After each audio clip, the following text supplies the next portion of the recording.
Ayan, bagong order namin to. Fertilizer, 100 grams. Actually, hindi ko pa alam ang paggamit nito. Tingnan ko pa sa YouTube kung paano ang gamitin ko. Meron pala siyang guidelines kung paano siya gamitin. So, babasahin ko to mamaya and then gagamitin ko na siya sa mga halaman kasi as you can see, meron na tayong mga halaman dyan. After 2 months, nakapaglipat na tayo sa mga permanent paso nila. Tapos yung dito, nandito sa gilid. Tapos ngayon is, tatanim ulit tayo ng pechay, radish, and okra at kamatis. Meron ding kangkong. Tapos, pechay. So, may mga free siya. Kaya magandang mag-order dito guys. So, na-orderan ko na na store. So, kung gusto nyo, mag-comment lang kayo. Bago ko simulan ng video na to, magandang araw mga kalagahino loves at mga ka-MGF family. At dahil nga masyado na namin sineryoso ang pagtatanim ay eto, nagdagdag pa kami. Nag-order na lang pala ulit ako ng pandagdag na pechay, kamatis, radish.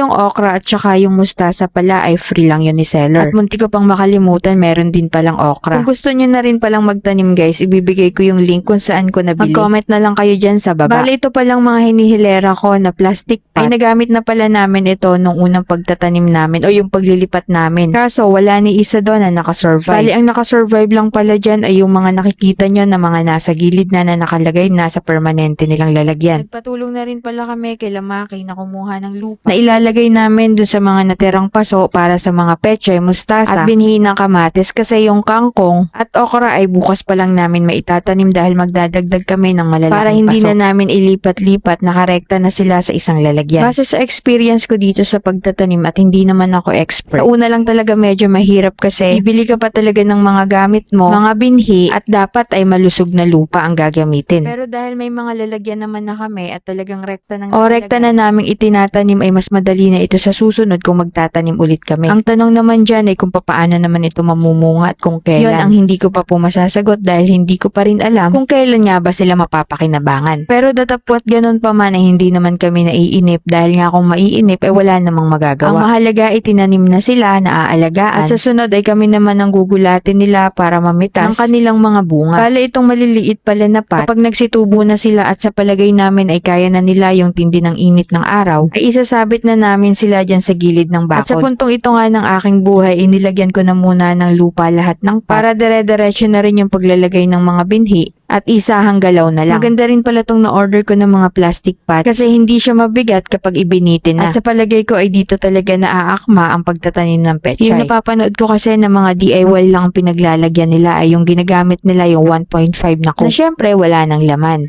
By the way, yung mga itinatanim pala namin na binhi ay mga pangunahing gulay lamang na kailangan namin tuwing nagluluto para di na binibili. Dahil sa pakiwari ko ay talagang magtataas pa ang presyo ng mga gulay. Magdadagdag pa pala kami ng kalamansi. Naghahanap pa lang talaga ako ng medyo mura at yung namumunga or na. Or baka meron kayo dyan na binibenta, PM nyo lang po kami. Medyo natagalan pala ako ng paglalagay ng lupa isa-isa. Kasi maliit lang yung pansalo ko kaya medyo nahihirapan ako na punuin yung medyo malalaking plastic pot. Nang mga oras na nga yan pala ay sobrang init na ng singaw pero carry lang. Talagang kailangan matapos na itanim para kahit papaano ay uusad na. Maganda rin pala yung nakuhang mga lupa nila. Matabang lupa din at sigurado ako na mataba din yung magiging pananim dito. Siguro ay tinatanong nyo bakit nagpapakuha pa kami ng lupa. Dahil po kasi yung type ng lupa na meron kami dito sa malapit sa amin ay mabuhangin pa dahil malapit po kami sa dagat.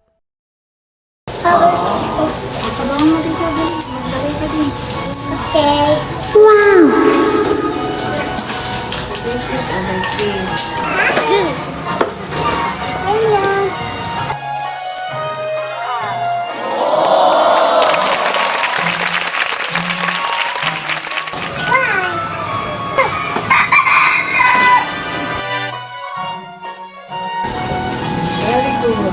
Next.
Ito yung pasin sa limited way.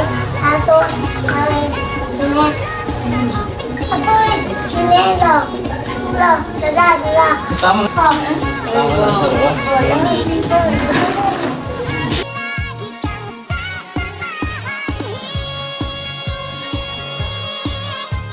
Guys, ito yung second fertilizer na ilalagay namin. Ito naman yung sa water base. Tapos yung isa, yung parang buto ng okra, yung tsura. Yun yung nilalagay sa may puno ng halaman na 3 cm yung layo niya.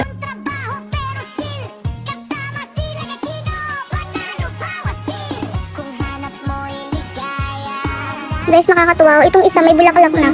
Pero nilalanggam siya. Sana wag siyang mamatay. Kasi ito yung kauna-unahan na meron siyang meron siyang bulaklak. Sana tuloy-tuloy ka na ha. And yung iba sana sumunod na rin. Ayan, bali dalawa siya o buyag. Para hindi siya maudlot. So ito na guys, ang aming mga itinanim. Kanina yung dalawang talong nandito pa. Kaso, napapansin ko parang sobra atang nadadarang siya sa init. So parang yung ano niya, yung dahon niya naninilaw, tapos may tinanggal ako na isa na tuyo na yung dulo, kaya inilipat ko siya ng lalagyan, baka sensitive siya sa sobrang init. Dito na siya ngayon, oh. Yung okra, nag-iisa lang yan. Natutuwa nga ako dyan sa okra na yan, kasi ilang beses na yan na dapat patayin na siya, kasi nung unang-una na inilipat namin yan ni Madam, naputol talaga yung dito niya, oh. Tapos wala lang. Sa isip ko, ilagay ko lang din ulit. Ibaon ko sa lupa kasama nung sili. Ayun, nabuhay. Kaya ngayon, eto na, ganito na siya kalaki. Tapos ito, yung dalawang talong. Sabi ko nga, ano siya, oh, naninilaw siya guys. Tapos natutuyo yung yung dulo. Kakatanggal ko lang dito, oh, ng isang dahon. Tapos yan, sili. Hindi ko pa alam kung alin dyan ang bell pepper sa mga to.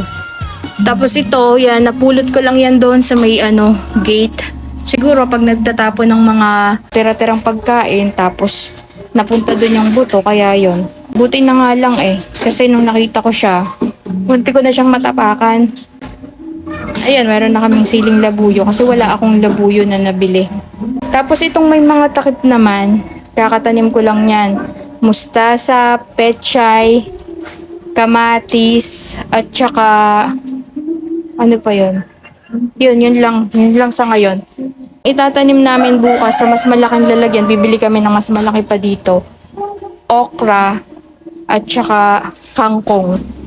Ay, kalimutan ko nga lang idagdag. Talong. Sunod na lang ulit pag nag-order ulit ako ng fertilizer. Like, share, comment, and follow. Bye!